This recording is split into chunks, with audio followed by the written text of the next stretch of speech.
वर्धा जिले के रोठा गांव में एक 12 वर्षीय नाबालिग की पत्थर से कुचलकर निर्मम हत्या का एक झंझोर देने वाला मामला सामने आया।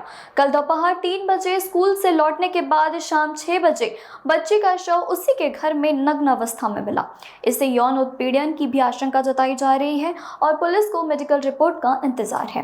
मामले की गंभीरता को देखते हुए पुलिस अधीक्षक सौरभ कुमार अग्रवाल ने बताया कि जांच एसडीपीओ सतर के अधिकारियों को सौंप दी गई है और दरिंदों को पकड़ने के लिए कुल 14 पुलिसी व 2 तकनीकी टीमें लगाई गई है। फिलहाल घटनास्थल से हत्या में इस्तेमाल पत्थर बरामद कर लिया गया है और पुलिस को मिले अहम सबूतों के आधार पर 3 संदिग्ध से कड़ी पूछताछ जारी है। एक अत्यंत दुर्दैवी घटनाची माहिती पोलिसांना मिळाली होती। रोठा गावामध्ये एक अल्पवयीन मुलीचा मृतदेह नग्न अवस्थेमध्ये त्याचे शेतामध्ये स्थित त्याच्याच घरामध्ये मिळाला होता। पोलिसांनी घटनास्थळी पोहोचून तात्काळ घटनास्थळाचे निरीक्षण करून तपास सुरू केला। या संदर्भात मयत मुलीचे आईचे फिर्यादीवरून सावंगी पोलीस स्टेशनमध्ये BNS कलम 103(1), 65(1), कलम 66, 332B आणि पॉक्सो कलम 4 आणि 6 अन्वये गुन्हा दाखल करण्यात आलेला आहे।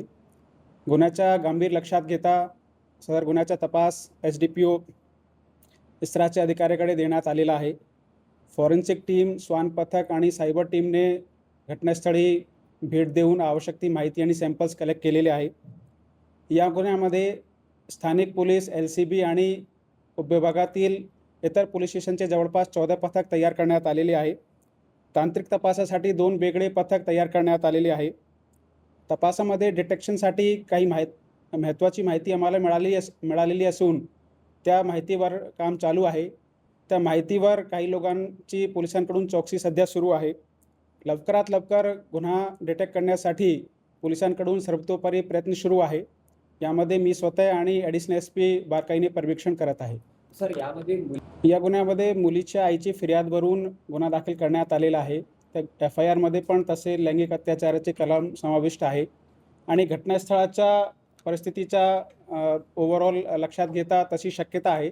यावर आम्ही मेडिकल ओपिनियन घेणार आहेत आणि त्यामध्ये वस्तुस्थिती अधिक क्लिअर होईल। सर, किती प्राथमिक तपासानुसार सध्या 3 लोकांकडून पोलिसांकडून चौकशी सध्या सुरू आहे। 3 लोकांना ताब्यात घेऊन त्यांच्याकडून चौकशी सुरू आहे। हा प्रकार सध्या तसा काही तपासामध्ये सध्या तरी निष्पन्न झाला नाही, पण सध्या तपास सुरू आहे। जे काही निष्पन्न होईल ते आपल्याला अपडेट करता येईल। सर, ती दगडाने ठेचून हत्या असं यस, तिथे दगड पण मिळालेला आहे आणि ते दगडाने ठेचून हत्या झाली असं सध्या तरी तपासामध्ये आपल्याला निष्पन्न होतं। ताब्यात घेतलेले आरोपी जे आहेत ते अल्पवयीन आहेत की वयोवृद्ध? नाही, ते सध्या माहिती थोडी नाही देता येईल। सध्या एकदा तपास त्यामध्ये काय निष्कर्ष निघतो त्यावर आम्ही माहिती देऊ तुम्हाला। सर, ती जी मुलगी दररोज असत पुण्याला सध्या आमचा तपास सुरू आहे। तपास एकदा काही निष्कर्ष निघाला किंवा त्यामध्ये काही आम्हाला निष्कर्ष काढता आला त्याबद्दल माहिती देत आहे। शॉर्ट में हिंदी